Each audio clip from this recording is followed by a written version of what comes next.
नमस्कार, मेरा नाम है सुनील कुमार और आप देख रहे हैं मेरा मैथ का यूट्यूब चैनल। इस वीडियो के माध्यम से हम लोग मैथ के एक बहुत ही छोटे से कॉन्सेप्ट को सीखेंगे कि भाज्य क्या होता है, भाजक क्या होता है, भागफल क्या होता है और शेषफल क्या होता है। यानी हम लोग डिवाइडेंड, डिवीज़र, कोसेंट और रिमाइंडर इन चार टर्म्स को सीखेंगे।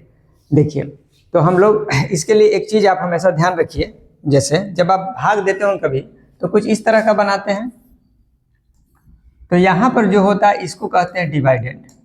डिवाइडेंड यानी जिसमें भाग देते हैं उसको जो है डिवाइडेंड कहते हैं। उसके बाद जिससे भाग देते हैं उसको डिवीजर कहते हैं, यानी डिवीजर हो गया ये, ठीक है। डिवीजर यानी कि भाजक, ठीक है। डिवाइडेंड यानी भाज्य। और उसके बाद जब भाग देने पर जितना मिलता है हमको, इसको हम लोग बोलते हैं कोसेंट, ठीक है। कोसेंट यानी कि आपका हो गया भागफल, ठीक है। और जब भाग देते हैं तो कभी कभी ऐसा भी होता है कि भाग देने के बाद नीचे कुछ बच जाता है, तो इसी को बोलते हैं रिमाइंडर। रिमाइंडर, ठीक है। रिमाइंडर यानी कि हो गया शेषफल, ठीक है। अब इसको हम लोग एक एग्जांपल से समझने का प्रयास करते हैं, आपको ज़्यादा स्पष्ट हो जाएगा। जैसे मान लीजिए आपके पास आपका दिया हुआ है 13, आपको कह दिया जाए कि 13 में भाग दीजिए आप 2 से, तो 2 से आप भाग देंगे तो 2 छक कितना हो गया, 12 हो गया और 1 मेरा बच गया। तो हमारा जो यहाँ पे 13 जो है यही डिवाइडेंड हो गया, डिवाइडेंड हो गया, यानी कि ये भाज्य हो गया। यानी जिसमें भाग दिया जाता है उसको डिवाइडेंड कहते हैं।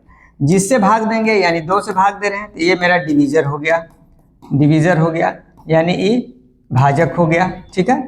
उसके बाद भाग देने के बाद जितना यहाँ नंबर इधर वाला आया मेरा, यानी कि 6 जो हो गया ये मेरा कोसेंट हो गया, यानी कि हो गया ये भागफल, भागफल, ठीक है।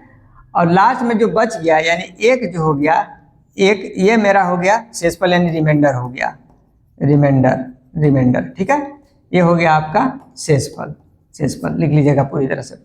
तो इस तरह से किसी भी नंबर में जब आप भाग देते हैं, किसी जो जिसमें भाग देते हैं उसको बोलते हैं डिवाइडेंड, जिससे भाग देते हैं डिवीजर, और भाग देने के बाद जो मिलता है नंबर हमको उसको बोलते हैं हम लोग कोसेंट। और जितना अगर कभी कुछ जीरो के अलावा कुछ बचता है तो उसको हम लोग रिमाइंडर काउंट कर लेते हैं, नहीं बचता है तो रिमाइंडर में 0 लिख देते हैं।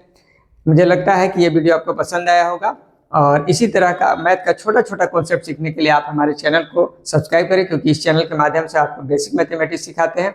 अगर मैथ में आपको इंटरेस्ट बिल्कुल भी नहीं होगा तो भी हमारे वीडियो को बार बार देखिए, निश्चित रूप से आपको मैथ में इंटरेस्ट जग जाएगा। इस वीडियो को ज़्यादा से ज़्यादा अपने दोस्तों की भी शेयर करें ताकि हमारे चैनल को भी आगे बढ़ने में मदद मिल सके। बहुत बहुत धन्यवाद।